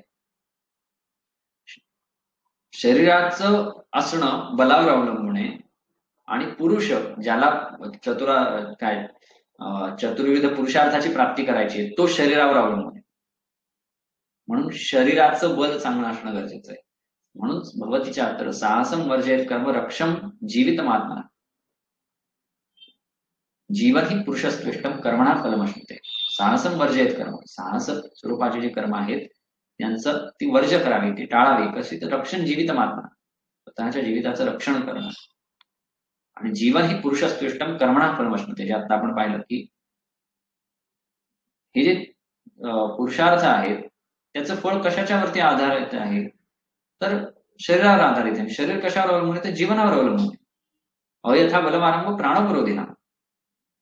म्हणून हे अयथा बलमारंभ किंवा साहस का टाळावं ते याच्यासाठी टाळावं. ठीक आहे, आणि मग ते इथपर्यंत लक्षात आलं असेल तर पुढे आपल्याकडे वेळ आहे. संधारणम शोषस्य आयतनम इति युदक्तम तद अनुव्याख्यास्या. थोडं पुढे जाऊया. साहस हा जो काही आपण हेतू पाहिला त्याच्या बरोबरीने येणारा पुढचा आहे संधारण. आता वेग संधारण नावाचा जो काही विषय आहे त्याच्याबद्दल आपण पाहिलेला आहे, बालवाडीतच पाहिलेलं आहे, आयुर्वेदाच्या म्हणजे सूत्रस्थानामध्ये पहिल्या वर्षाला पाहिलेलं आहे, तर्कामध्ये, वाग्भटामध्ये. तर वेग संधारण कुठे कुठे याचे रेफरन्सेस मिळू शकतात, तर सूत्रस्थानातलं आहे उदावर्त नावाचं व्याधीचं जिथे वर्णन आहे, चरकामध्ये चिकित्सा स्थानामध्ये आहे तिथे वर्णन आहे. सुश्रुतामध्ये सुद्धा वेग संधारणाचं वर्णन पुढे आहे, त्याच्यामध्ये सुद्धा त्याला उदावर्त नावाने. आता संधारण शोषस्य आयतनम इति यदुक्तम. संधारण हे शोषाचं आयतन आहे असं जे म्हटलं आहे तद अनुव्याख्यास्याम, ते मी आता सांगतो. यदा पुरुषो राजसमीपे भर्तृसमीपे गुरोर्वा पादमूले द्यूतम अन्यम द्यूतसमम अन्यम वा सताम समाजम स्त्रीमध्यम वा समनुप्रविश्य यानैः वा अपि उच्चावचैः अभियान भयात् प्रसंगात् हिमत्वात् घृणित्वात् वा निरुणन्ति आगतान् वातमूत्र पुरुषवेगान् तदा तस्य संधारणात् वायु प्रकोपम आपद्यते.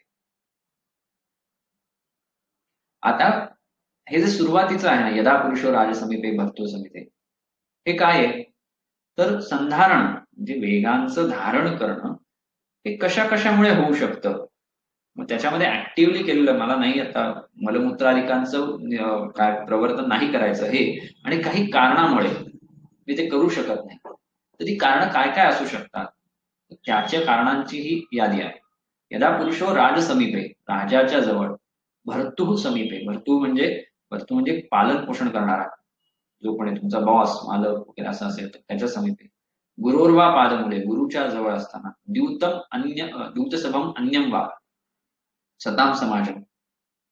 द्यूतसभा म्हणजे द्यूत म्हणजे आता द्यूत खेळणाऱ्यांची सभा, पण आपण तिथे आत्ताच्या काळाच्या अनुषंगाने अन्य सुद्धा जिथे 4 लोक एकत्र येऊन 4 काय पर्सन ऑफ इम्पॉर्टन्स एकत्र येऊन काही एक गोष्ट डिस्कस करतायत अशा स्वरूपामध्ये, अशा सभेमध्ये, सभा या अर्थाने घेऊयात. अन्यम वा सताम समाजम, अन्य सुद्धा जे सताम सभ्य लोकांचा समाज आहे, काय ग्रुप आहे, सभा आहे, अशांमध्ये, स्त्री मध्यम वा स्त्रियांच्या मध्ये किंवा स्त्रिया पुरुषांच्या मध्ये, समनुप्रविश्य यांच्यामध्ये जाऊन, यानेर वा अपि उच्चवचैः अभियान भय. म्हणजे यानामध्ये, यान कसं तर विषम असा प्रवास करणार, उच्चावच आपल्याला उच्चावचानाम विविधानाम असं वाताचं जे कर्म आहे त्याच्यामध्ये येऊन जातं. तर अशा प्रकारच्या यानांनी प्रवास करत असताना भयामुळे, प्रसंगात म्हणजे कुठल्या तरी कारणामुळे, जसं आता समजा काय आपण एखाद्या व्याख्यानात आहोत तर तो व्याख्यान हे ते कारण असतं की आता मला काय मूत्राधिकांचं उदाहरण नाही करता येते.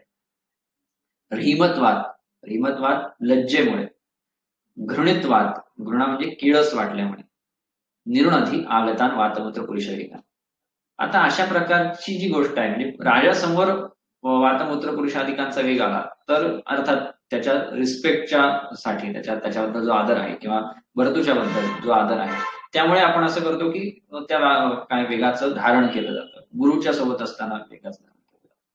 4 लोकांमध्ये असताना ते असभ्य दिसेल म्हणून वेगाचं धारण केलं जातं. स्त्रियांमध्ये किंवा पुरुषांमध्ये असताना ऑब्व्हियसली अपोजिट जेंडरच्या बाबतीमध्ये तिथे लज्जा वाटते, ऑकवर्ड वाटतं म्हणून वेगाचं धारण केलं जाऊ शकतं. किंवा यानाने जात असताना किंवा भयामुळे म्हणजे कुठल्याही भयामुळे काय वेगाचं उजळण करण्यासाठी जी जागा जायची त्या जागेच्या बद्दल काहीतरी भय आहे किंवा त्याच्याबद्दल घृणा आहे. असं असतं ना की पब्लिक ट्रान्सपोर्टमध्ये किंवा पब्लिक टॉयलेट्समध्ये बऱ्याचदा स्त्रिया काय वेग उधळण्यासाठी जात नाहीत कारण ती घृणा वाटते, ती किळस वाटते अशा अर्थाने. रीमत्वाद, लज्जेमुळे ही सगळी कारणं कशाची आहेत तर ही वेगविधारणाची कारणं आहेत. आणि या प्रकारच्या अशा अनेक ज्या आपल्याला आता माहिती आहेत त्या कारणांनी काय होतं तर वातमूत्र पुरुष वेगान तदा तस्य संधारणात वायू प्रकोपम आपद्यते. त्याच्या संधारणाने काय होतं तर वायूचा प्रकोप होतो. आता वेग नावाची जी संकल्पना आहे जी आपल्याकडेच बघायला मिळते त्याचा थोडा एक अर्थ समजून की वेग काय तर उन्मुखत्व मूत्र पुरुषादिनाम अशी वेगाची व्याख्या चक्रपाणी देतो. उन्मुखत्व बाहेर पडायला इच्छुक असं असणं उन्मुखत्व मूत्र पुरुषाधिकांचं बाहेर पडायला इच्छुक असणं ती गती तशा प्रकारची याला वेग असं म्हणतात. आणि वेगाच्या बाबतीत विचार कराल तर कुठला तरी एक भाव घटक आहे तो काय पुरुष असेल, मूत्र असेल, अधोवात असेल आणि त्याला वेग ही अवस्था तेव्हा प्राप्त होते जेव्हा त्याला वायूची प्रेरणा मिळते. क्षेपता बहिर्मला नाव आपण पाहिलं होतं वाताच्या कर्मामध्ये. तर त्याला वाताची प्रेरणा लागते. वायू त्या घटकाला शरीराच्या बाहेर घेऊन जाण्यासाठी प्रेरणा देतो, त्याला गती देतो. सो इथे 2 गोष्टी येतात. जेव्हा वेग विधानाचा संबंध येतो तेव्हा 2 गोष्टी कन्सिडर केल्या गेल्या पाहिजेत. एक, जो वेग धारण होत आहे तो कशाचा आहे म्हणजे उदाहरणार्थ मूत्राचा वेग आहे तर मूत्र या द्रव्याचा आणि त्याला प्रेरणा देणारा वायू. मग इथे काय अपान असेल समजा आपण आता मूत्रासाठी विचार तर या 2 घटकांवरती ठरतं की पुढे काय होणार. त्यामुळे वेगविधारण काय करतं तर या दोन्हीच्या अनुषंगाने काहीतरी पुढे लक्षण निर्माण करतं. त्या वायूच्या संधारणामुळे काहीतरी होतं आणि त्या भावघटक जो बाहेर पडू इच्छितो तो मला आहे त्याला बाहेर पडायचं आहे पण त्याला आपण अडवून ठेवलं गेलं आहे तर त्याच्याने म्हणून काहीतरी लक्षण निर्माण करतं, काही संप्राप्ती एका दिशेने जाते. वेग हा वायूची एक ठराविक दिशेने असलेली गती आहे ज्याला स्वतःचं बल आहे, बलासह असलेली गती आहे. त्यामुळे वेगाला अडवणं, वेग अवरुद्ध करणं हे कारण गती हे बलाचं स्वरूप आहे ना, त्यामुळे त्या बलाला अडवणं आहे. त्यामुळे जेव्हा वेग अडवला जातो, संधारण होतं त्यावेळेस ते जे प्रतिलोम झालेला वायू असतो तो नुसता गती नाही बदलत, त्या गती बलासह बदललेली गती असते. त्याच्यामध्ये एक फोर्स असतो, तो बऱ्याच गोष्टींचा उध्वंस करत जातो. याचं खूप चांगलं उदाहरण उदावर्ताचं जे वर्णन आहे चरकामध्ये, पक्वाशय कुप्यतीचे अपाना श्रोतांशी अधोगाने बलिस्तरुद्वा असं म्हटलंय. आणि पुढची संप्राप्ती खरंच छान आहे, मनापर्यंत जातं ते सगळं प्रकार. सो अशा प्रकारचं वेग संधारण असतं. आणि मग वेग संधारणे काय होतं आपण सूत्रस्थानात पण वाघबडाचं पाहिलं होतं. ततश्च अनेकदा प्रायोग भवन यत्र उच्यते. वेग विधारणाने फायनली कशाचा प्रकोप होतो तर वायूचा प्रकोप होतो. वेग निर्माण करणं हे वाताचं काम. पण हे समजून घ्यायचं की तो अशा प्रकारे गती बदललेला त्या भावगट जे बाहेर पडायला पाहिजे ते अडवलेला अशा प्रकारचा वायू आहे.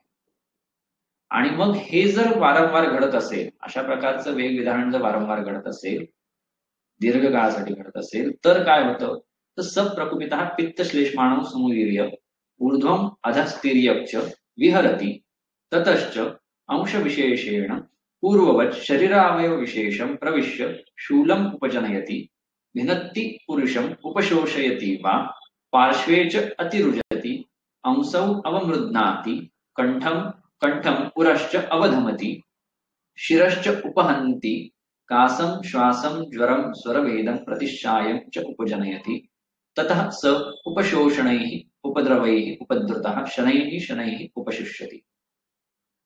सो इथे काय आहे, मगाशी आपण जी संप्राप्ती पाहिली साहसाची, त्याच्यामध्ये हेतू सेवन झालं, त्याच्यानंतर उराचा क्षत झाला, मग तिथे वायूचा उपक्रम झाला. इथे काय होतंय, स प्रकुपित पित्त श्लेष्माणं समिवीर्यम. परत तो प्रकुपित असा वायू पित्त श्लेष्माला घेऊन फिरतो. ऊर्ध्वम अधस्तिर्यक्ष विहरती. इथपर्यंत बरोबर आहे. ऊर्ध्वम अधस्तिर्यक्ष विहरती. ततश्च अंशविशेषेण पूर्ववत. आधी आपण जे पाहिलं होतं की ते अधिष्ठानांतर जे प्राप्त होतं त्याला, त्या वायूला, त्याच्यानुसार शरीरावयव विशेषण प्रविश्य शूलम उपजनयती. मगाशी आपण पाहिलं होतं की ते उरक्षण्यते, वायू उपप्लव होतो आणि मग नंतर सगळ्यात शेवटी काय होतं, कासच संजायते. ती संप्राप्ती घडत होती, ते जे स्थान होतं ते उरा असं म्हणतात आहे. त्यामुळे जी लक्षणं दिसायला लागली ती सुद्धा प्राधान्याने प्रायः उराशी संबंधित अशा स्वरूपाची कासासारखी अशी लक्षणं आहेत. कफाशी निगडित असे आहेत, श्लेष्म्याशी निगडित आहेत. आणि इथे वेगविधारण आहे. प्रायः वातमूत्र पुरुष वेगांचं वर्णन आहे, जी प्रायः अपानाच्या क्षेत्रातलेच वेग आहेत. आणि त्यामुळे ही जी संप्राप्ती घडणार आहे ही कफाच्या स्थानात नाही, वाताच्या स्थानात घडणार आहे. वाताच्या स्थानात घडणारी वाताची अवरोधात्मक संप्राप्ती अशी. त्याच्यामुळे सर्व शूलांचा प्रभू असणारा वायू काय निर्माण करेल, तर शूल निर्माण करेल. सो पूर्ववत शरीर अवयव प्रविष्य जे आहे ते जे आहे ते तसंच आहे. म्हणजे इथे परत काय त्या अंशांच्या ठिकाणी त्या स्थानाच्या ठिकाणी जाऊन व्याधी निर्माण काय लक्षण निर्माण करणे. पण इथे लक्षण कुठलं आहे, तर प्राधान्याने शूल आहे. गतिरोध असलेला वायू शूल उत्पन्न करतो. अजून काय पुढे, तर भिनत्ती पुरुषम उपशोषयती वा. पुरुषाचा भेद करतो, अतिसारण निर्माण करतो किंवा उपशोषयती वा, किंवा त्याचा उपशोष करतो. आता हे कशावर ठरेल, तर हे त्याच्या बरोबरीने असणारे जे अनुबंधी दोष आहे त्याच्यानुसार ठरेल की तो उपशोषण करेल का भेद करेल. पार्श्वेच अतिरुजती. पार्श्वस्थानी अतिरुजती, अधिक प्रमाणामध्ये अति प्रमाणामध्ये रुजा उत्पन्न करतो. आता इथे पण तो विशेष स्थान आहे वाताचं शूल उत्पन्न करण्याचं. ते गुल्मामध्ये सुद्धा आहे. जिथे कोष्ठामध्ये फिरणारा वायू जिथे शूल उत्पन्न करतो तिथे पण पार्श्व येतं. अंशं अवमृद्नाती. अंश जे आहेत, अंश संधी जो आहे तिथे अवमृद्नाती, मोडल्याप्रमाणे वेदना निर्माण. कंठम उरश्च अवधमती. कंठ आणि उराच्या ठिकाणी अवधमती, त्या ठिकाणी वेदना निर्माण करतो. शिरश्च उपहंती. शिराच्या ठिकाणी हे त्या ठिकाणी गेलं म्हणजे काय पक्वाशयात असेल तर पुरुषम उपशोषयती, पार्श्वाच्या ठिकाणी ते अतिरुजती, किंवा अंशाच्या ठिकाणी गेला तर अवमृद्नाती, कंठाच्या ठिकाणी गेला तर अवधमती, शिराच्या ठिकाणी गेला तर उपहंती, शिराचा उपहनन करतो. शिराच्या ठिकाणी शिरस्थ असे व्याधी निर्माण करतो. कासम श्वासम ज्वरम स्वरभेदम प्रतिशायम च उपजनयति. काश, श्वास, ज्वर, स्वरभेद, प्रतिशाय यांना निर्माण कोण करतो, तर स प्रकुपिता, कोण, वायू. तो इथे सुद्धा संप्राप्ती घटक म्हणून जो प्रधान आहे, तसं साहसामध्ये येतात तसं इथे पण वायूच आहे. पण यांनी इथे उरामध्ये क्षत नाही केला तर पक्वाशयापासून तो प्रकुपित होऊन प्रतिलोम झालेला वेगवेगळ्या ठिकाणी जाऊन, मग काय पक्वाशयात असेल, पार्श्वामध्ये असेल, कंठात असेल, त्या ठिकाणी जाऊन सोबतच्या असलेल्या पित्त श्लेष्मेला घेऊन ही लक्षण निर्माण करते. आणि ततः स उपशोषणही उपद्रवही उपद्रुता. आता ही सगळ्याकडे हे विधान समान येईल आणि ते खूप महत्वाचं आहे की अशा उपशोषण करणाऱ्या उपद्रवांनी, ज्याच्यामध्ये असे उपशोषण करणारे उपद्रव आहेत, अशा उपद्रवांनी उपद्रुत असा तो कोण, पुरुष, व्यक्ती, तो जो आपण काय यदा पुरुषो पाहिला होता ना, तो यदा पुरुष तो सगळीकडे तो पुरुष शनैही उपशिष्यती. शनैही त्याचं शोषण. सो संधारणामुळे काय होणार आहे, तर वाताचा प्रकोप होणार आहे. तो प्रकोपित झालेला वायू पित्त श्लेष्माला घेऊन शरीरामध्ये फिरणार आहे आणि असा प्रतिलोम वायू ठिकठिकाणी ऊर्जा उत्पन्न करत शरीराचा शोष करणार. तस्मात् पुरुषो मतिमान आत्मनः शारीरेषु एव योगक्षेमकरेषु प्रयतेत विशेषेण शरीरं हि अस्य मूलं शरीरमूलश्च पुरुषो भवति भवति चात्र सर्वमन्यत् परित्यज्य शरीरम् अनुपालयेत् तद अभावे हि भावानां सर्वाभाव शरीरिणाम्. तस्मात् पुरुषो मतिमान आत्मनः शरीरेषु एव योगक्षेमकरेषु प्रयतेत विशेषण. जसं साहसाच्या संदर्भामध्ये काय सूचना निर्देश केला होता की कसं वागावं, हे साहस वगैरे ज्या गोष्टी आहेत तिथे हेतू म्हणून सांगितले आहेत, त्याच्याबद्दल कसा विचार करावा, ते का टाळावेत, ते केलं तर असं असं होतं, तसं संधारण का टाळावं, ते संधारण केलं तर असं असं होतं. म्हणून पुरुषो मतिमान पुरुषाने आत्मनः शरीरेषु एव योगक्षेमकरेषु प्रयतेत, शरीरासाठी जे काही योगक्षेमकर आहे, योगक्षेम वाहम्यहम याच्यात येतं ना विष्णू सहस्रनाम LICची टॅगलाईन.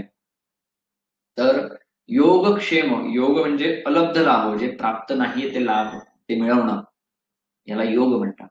आणि क्षेम म्हणजे जे मिळालेलं आहे त्याचं रक्षण करणं, लब्ध परिपालन.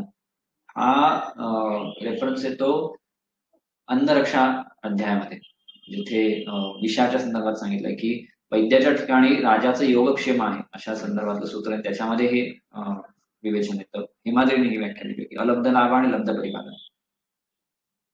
सो आणि हे पण बघा ना, इथे छटा काय की तिकडे सांगितलं होतं की साहसाच्या बाबतीमध्ये सांगितलं होतं की बल समाधानमी शरीरम, जे बलाचा विचार करून काम करावं. इथे काय सांगितलंय की शरीरासाठी जे योगक्षेमकर आहे त्याच्या संदर्भामध्ये प्रयतेत विशेषण, त्याच्या संदर्भामध्ये प्रयत्न करावे. का? शरीरम हे अस्य मूलम शरीरमूलश्च पुरुषो भवति. शरीराला जे हितकर आहे, मग इथला कॉन्टेक्स्ट आहे संधारणाचा, वेग संधारणाचा, की वेग संधारण, वेग योग्य वेळी उदिरण करणं, उत्पन्न वेगाचं उदिरण करणं आणि अनुत्पन्न वेगाचं म्हणजे जे उत्पन्न झाले त्याचं इरण न करणं, अशा प्रकारचं. आणि जे धारणीय आहे त्यांचं धारण करणं, हे शरीराचं योगक्षेम करणार आहे. शरीराला जे योग्य आहे, हितकर आहे ते मिळवणं, आणि जे हितकर शरीर आहे, जे स्वास्थ्य आहे ते टिकवणं, याच्यासाठी विशेष प्रयत्न करावे. म्हणजे काय करावं तर वेगाच्या बाबतीमध्ये जे आपण न वेगान धारे धीमान सूत्र पाहिलं होतं तशा प्रकारचं, किंवा काय धारणीय वेगांच्या बाबतीत धारणाबद्दल सांगितलं. शरीरम हे अस्य मूलम शरीरमूलश्च पुरुषो भवति. परत त्याच स्वरूपाचं आहे की शरीरम हे अस्य मूलम शरीरमूलश्च पुरुषो भवति. या सगळ्या योगक्षेम करणाऱ्या ज्या गोष्टी आहेत त्याचं मूल काय, शरीर आहे. आणि शरीर मूलश्च पुरुष, शरीरावरतीच सगळं काय अवलंबून. भवतीच्या अत्र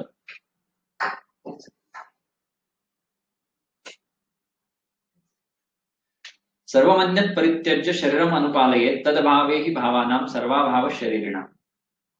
सर्वमन्यत् परित्यज्य, अन्य सर्व काही परित्यज्य शरीरम अनुपालयेत्. न वेगी तो अन्य कार्यस्यात्, असंही सूत्र येतं. वेग उत्पन्न झाल्यानंतर काय करायचं, काहीही नाही, पहिल्यांदा त्या वेगाला रिस्पॉन्स करायचा. सर्वमन्यत् परित्यज्य शरीरम अनुपालयेत्. त्यामुळे तद अभावे ही भावानां सर्वाभाव शरीरिणां, शरीराचा जर अभाव झाला, शरीराच्या सर्व भावांचा अभाव झाला. संधारणाच्या बाबतीमध्ये हे महत्वाचं आहे.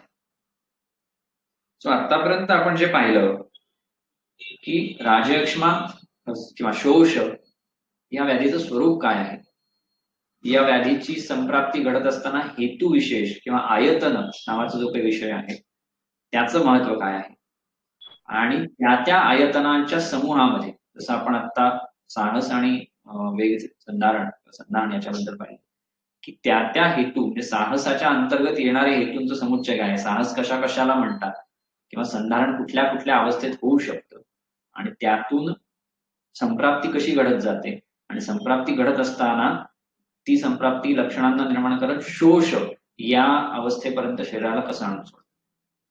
आता पुढचे 2 राहिलेले आहेत, क्षय आणि विषमाशन, आणि मग पुढे रूपाधिकांचं वर्णन आहे, ते आपण पुढच्या भागामध्ये बघूया.